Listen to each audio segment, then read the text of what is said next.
Hello at welcome sa Cloudy Movie Recap. Ang pelikulang ikukwento natin ngayon ay ang Big Hero 6. Bago tayo magsimula ay maaari lamang mag-iwan ng subscribe, like and share. Halina't simulan na natin. Ang San Francisco ay isang futuristic na lungsod kung saan ang mga robot ay naging karaniwang bahagi ng buhay. Kahit na ang pagsusugal ay kinasasangkutan nila, inilalagay ng mga tao ang lahat ng kanilang ipon sa mga ilegal na pakikipaglaban ng robot laban sa sikat na gangster na si Yama. Mukhang walang sino man ang may sapat na kakayahan upang talunin ang nakakatakot na robot ni Yama. Biglang lumabas sa crowd ang isang binatilyo na nagngangalang Hero. Dinadala niya ang kanyang mukhang nakakatawang robot para lumaban at naniniwala si Yama na isang biro lang iyon. Hindi niya alam, si Hero ay isang robotics lover na ang maliit na imbensyon niyang robot ay walang hirap na winasak ang robot ni Yama, dahil dito niinsulto si Yama matapos matalo sa laban kaya pinadala niya ang kanyang tauhan upang turuan ng leksyon si Hero. Sa kabutihang palad, ang nakatatandang kapatid ni Hero na si Tadashi ay dumating sa tamang oras at kinuha si Hero. Matapos nilang matakasan ang gang, ilan sandali lang ay hinarangan sila ng mga pulis at hinuli kasama ang mga gang. Lahat ay dinala sa kulungan ngunit si Hero ay pinatawad dahil sa kanyang murang edad. Pinagalitan siya ng kanyang tiyakas dahil sa gulo at pinayuhan siyang mag-focus sa pag-aaral. Siya ang nag-aalaga sa mga bata simula nang mamatay ang kanilang mga magulang. Inalok ni Tadashi si Hero na sumali sa kanyang high school ngunit naniniwala si Hero na walang paaralan na karapat-dapat para sa kanya na salihan dahil kaya niyang matuto ng mag-isa. Upang patunayan na mali siya, dinala siya ni Tadashi sa kanyang institusyong pang-edukasyon at ipinakita sa kanya ang kanilang high-tech na laboratorio. Nakilala rin ni Hero ang mga malalapit na kaibigan ni Tadashi na may palayaw na Wasabi, Gogo, Honey, at Fred. Lahat sila ay mahilig sa science at ginugugol ang karamihan ng kanilang oras sa pag-imbento o pagbabago ng iba't ibang mga makina. Si Tadashi ay gumagawa din ng isang proyekto. Ito ay isang inflatable robot na tinatawag na Baymax. Ang layunin nito ay magbigay ng agarang pangangalagang pangkalusugan sa mga gumagamit nito. Nag-a-activate ito kapag nakarinig ng anumang tunog ng pagkabalisa, agad na sinusuri ang katawan ng tao para sa mga pinsala, at natutulog lamang ito kapag ganap na nasiyahan ang pasyente sa serbisyo nito. Nakilala rin ni Hero ang sikat na scientist at robotics head ng institute na ito, si Robert Callahan. Matapos makuha ang mga insight, napagtanto ni Hero na ito ang kanyang pangarap na institusyon. Ang tanging bagay na kailangan niyang gawin ay mapabilib si Callahan sa taunang robotics showcase ng institute. Agad na nagtrabaho si Hero ngunit hindi siya makaisip ng kakaibang ideya. Iminumungkahi ni Tadashi na tingnan ang mga bagay mula sa ibang anggulo at iyon ang ginawa ni Hero sa kanyang pinakamalaking imbensyon. Kinakabahan niyang ipresente ito sa publiko. Ito ay isang teknolohiyang tinatawag na microbots. Ang mga ito ay maliliit na robot na maaaring magsanib-sanib upang bumuo ng literal na anuman na maisip ng tao. Kailangang isuot ng user ang neural transmitter sa kanyang ulo at anuman ang susunod niyang isipin, gagawin ito ng microbots na isang katotohanan. Ang imbensyon ni Hero ay isang napakaganda at nakatanggap siya ng sama-samang palakpakan. Nais bilhin ng CEO ng sikat na tech company na si Alistair Cray ang imbensyon na ito sa malaking presyo ngunit tinanggihan ni Hero ang alok. Gusto niyang manatili ito sa Callahan at baguhin pa ang kanyang mga imbensyon. Hinahangaan ni Callahan ang desisyon ni Hero at binigay sa kanya ang admission letter. Talagang natutuwa si Aunt Cass na marinig ang malaking balita at inilibre ang lahat sa hapunan. Sabik na sabik si Hero na mag-aral sa parehong klase ng kanyang kuya ngunit may hindi magandang sorpresa ang tadhana. Biglang nasunog ang exhibition hall, ang lahat ay lumikas sa oras ngunit si Callahan ay natigil sa loob. Hindi maaaring hayaan ni Tadashi na mamatay ang kanyang tagapagturo. Pinasok niya ang gusaling nag-aapoy upang iligtas si Callahan ngunit isang malaking pagsabog ang pumatay sa kanilang dalawa. Lumipas ang ilang linggo, dahil sa pagkawala ng kanyang kapatid, hindi makarecover si Hero sa trauma at nagsimula na ang kanyang mga klase ngunit wala siyang ganang mag-aral nang hindi kasama ang kanyang kapatid. Ilang araw na siyang hindi kumakain o natutulog ng maayos, isang araw na sakta ni Hero ang kanyang daliri habang bumangon sa kanyang higaan dahilan ng paggising ni Baymax. Pinipilit niyang gamutin ang mga sugat ngunit ayaw ni Hero. Ang tanging pinsalang nakakasakit sa kanya ay ang pagkawala ni Tadashi at hindi ito magagamot. Sinubukan ni Hiro na iligpit si Baymax ngunit bigla niyang naramdaman na may gumagalaw sa kanyang bulsa. Isa ito sa mga microbot na naimbento niya. Nakakagulat na sinusubukan nitong pumunta sa isang lugar kahit na ang lahat ng iba pang microbots ay nawasak sa apoy. Naniniwala si Hiro na may depekto ito at isinantabi ito. Ipinapalagay ni Baymax na ang pag-aayos sa microbot ay maaaring ayusin ang mood ni Hiro kaya sinimulan niyang sundan ang direksyon na ipinahiwatig ng maliit na bot. Sinubukan ni Hiro na maabutan si Baymax hanggang sa nakarating sila sa isang abandonadong pabrika. Nakaturo ang microbot sa pabrika ngunit nakalock ang gate. Pumasok si Hiro at Baymax sa sirang bintana at tumingin-tingin sa nakakatakot na lugar. Mayroong isang production machine na gumagawa ng mga microbot sa malawakang sukat. Libo-libo na ang mga ito. Naiwan si Hiro sa pagkabigla ngunit kailangan niyang magmadaling bumalik kaagad. May lalaking nakamaskara sa likod nito at ayaw niya ng mga nanghihimasok. Nagmamadali sina Hiro at Baymax patungo sa exit habang inaatake sila ng lalaking nakamaskara gamit ang mga microbot. Sa kabutihang palad, nakalabas sina Hiro at Baymax sa oras. Agad silang pumunta sa himpilan ng pulisya at nagsumbong tungkol sa ilegal na produksyon. Ang pulis ay tiyak na hindi dalubhasa sa robotics at hindi nakakaintindi ng isang salita. Mas gusto niyang makita ang guardian ni Hiro pero ayaw ni Hiro na malaman ni Aunt Cass ang isyong ito. Umuwi siya at hinihiling na narito si Tadashi. Nang makita siyang malungkot, nag-download si Baymax ng impormasyon para ayusin ang personal loss. Nakipag-ugnayan siya sa mga kaibigan ni Hiro at binigyan ng mainit na yakap si Hiro. Naalala ni Hiro ang insidente ng sunog at napagtanto niya na maaaring hindi ito aksidente. Ang lalaking nakamaskara ay ang nagnakaw ng mga microbot sa gabi ng eksibisyon at pagkatapos ay nagsunog upang takpan ang kanyang mga bakas. Siya ang pumatay kay Tadashi at dapat maghiganti si Hiro. Para harapin ang masamang tao, kailangang i-upgrade si Baymax sa isang panlaban na robot. Ginagawa ni Hiro ang lahat ng pag-aayos at disenyo ng combat armor para sa Baymax. Nagda-download din siya ng mga bagong update na nagbibigay daan sa Baymax na lumaban tulad ng isang ninja. Pagkatapos ng paghahanda, bumalik sila sa abandonadong pabrika ngunit walang tao doon. May napansin si Hiro sa daungan, yung lalaking nakamaskara. Nagtago si Hiro kasama si Baymax ngunit ang mga kaibigan ni Tadashi ay tumalon doon nang wala sa oras. Natanggap nila ang mensahe ni Baymax at dumating para magbigay ng emosyonal na suporta kay Hiro. Sinubukan ni Hiro na patahimikin ang lahat ngunit nabigo siya at nakita sila ng lalaking nakamaskara. Siya ay umaatake kasama ang isang malaking hukbo ng microbots. Nagmamaneho sila sa paligid ng lungsod ngunit patuloy silang sinusundan ng lalaking nakamaskara. Hindi na kinaya ni Gogo ang mabagal na pagmamaneho ni Wasabi at siya na ang bahala. Siya ay nagmamaneho ng walang ingat sa mga lansangan at sa ilalim ng mga tulay. Sa kabila ng pagsisikap, hinahabol pa rin sila ng lalaking nakamaskara at bumahan ng mga microbot. Nawalan ng daanan ang sasakyan at nahulog ng malalim sa tubig. Ipinapalagay ng lalaking nakamaskara na nalunod ang mga bata kaya masaya siyang umalis. Ang napalaki na katawan ng Baymax ay tumutulong sa lahat na lumutang sa ibabaw. Dapat silang makahanap ng isang magandang lugar upang magtago mula sa kalaban at alam ni Fred ang isang ligtas na lugar.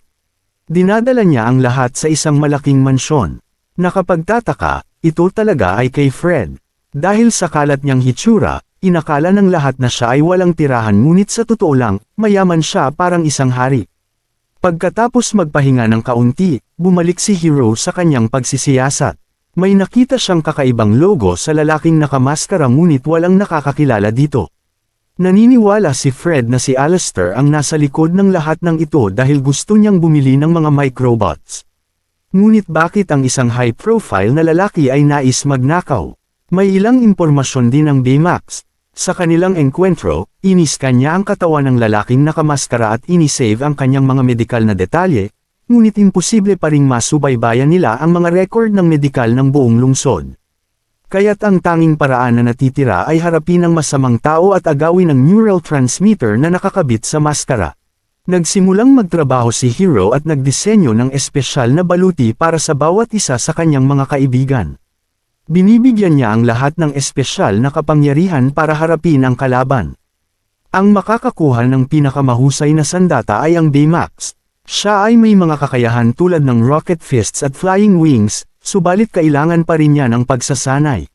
Dinala ni Baymax si Hero sa paligid ng lungsod at pinagkadalubhasaan ang kanyang mga kasanayan sa paglipad. Marami pa ring dapat gawin, pinahusay ni Hero ang kapangyarihan ng pag-scan ng Baymax at ngayon ay maaari na niyang i-scan ang buong lungsod ng sabay-sabay. Gamit ang kakayahang ito, hinahanap ng Baymax ang medikal na data na nakuha niya mula sa lalaking nakamaskara. Itinuro nito ang kalapit na isla. Si Hero at ang kanyang mga kaibigan ay lumipad sa isla at nakahanap ng isang inabandunang punong tanggapan doon. Habang naglilibot, napansin nila ang isang nasirang laboratorio na may mga kakaibang makina. Nakapagtataka, gumagana pa rin ang mga computer doon. Itinala nila ang lahat ng nangyari doon. Ito ang punong tanggapan ni Alistair at ang kanyang mga high-tech na lab.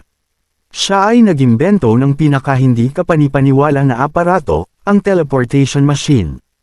Ipinakita ni Alistair ang pagtatrabaho nito sa pamamagitan ng pag-teleport ng isang sombrero ngunit hindi lang siya tumigil doon.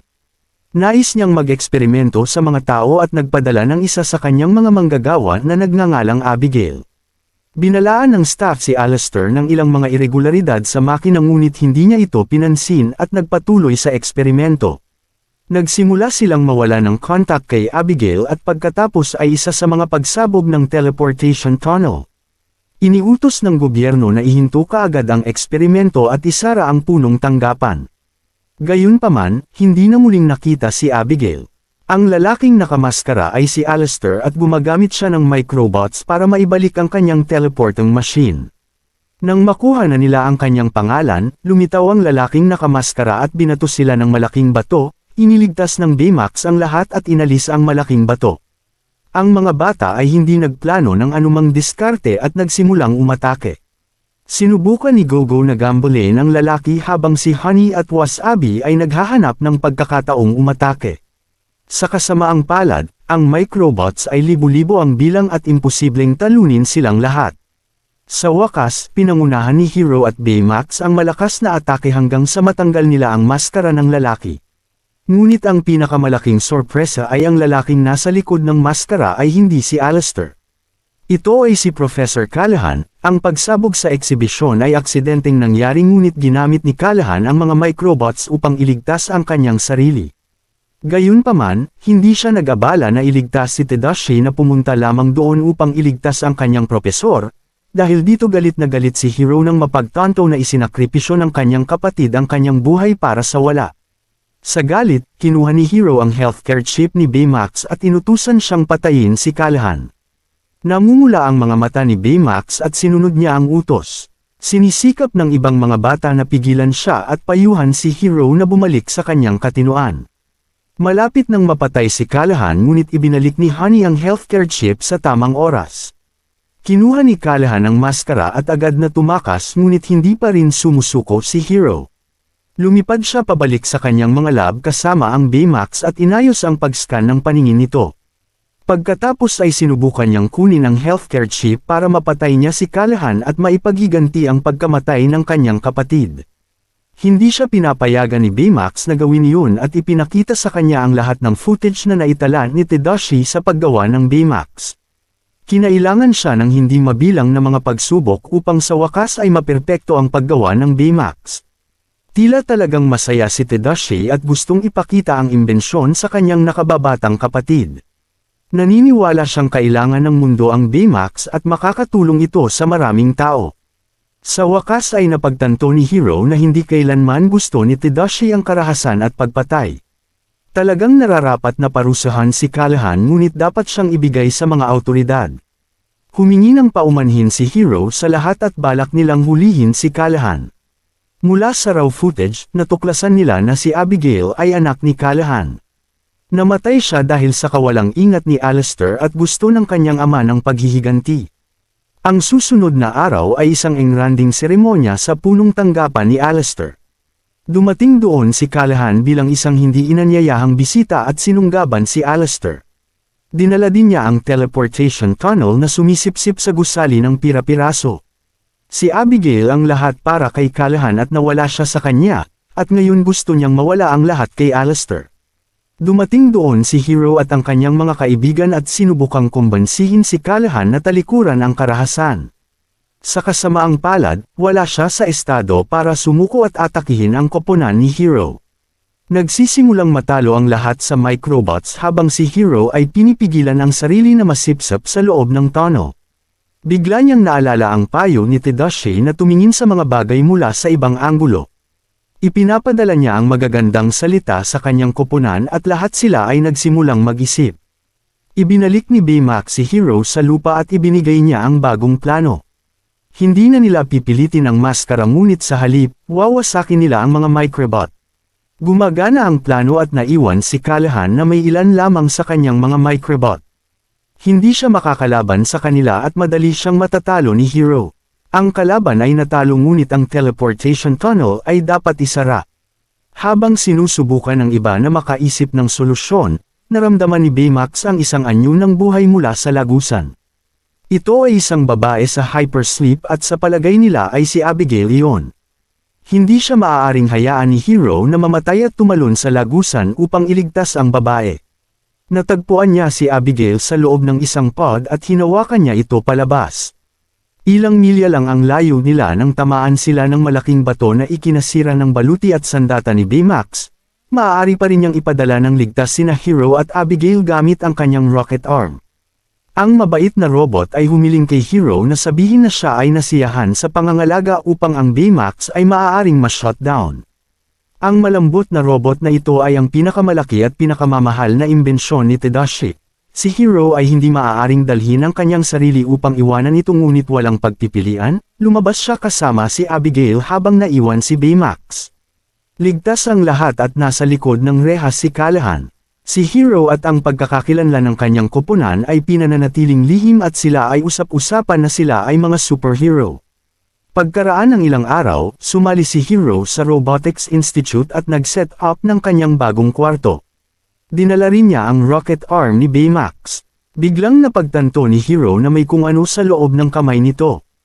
Ito ang healthcare chip. Gamit ito, muling inayos ni Hero ang Baymax at ibinalik ang kanyang matalik na kaibigan. Hindi nila kailanman binalak na maging mga superhero ngunit ang kapalaran ay may iba pang iniimbak para sa kanila. Kasama ang iba pa niyang mga kaibigan, ginawa ni Hero ang pinakasikat na superhero team sa bansa, ang Big Hero 6. Dito na nagtatapos ang pelikula. Salamat sa panunood hanggang sa susunod na video.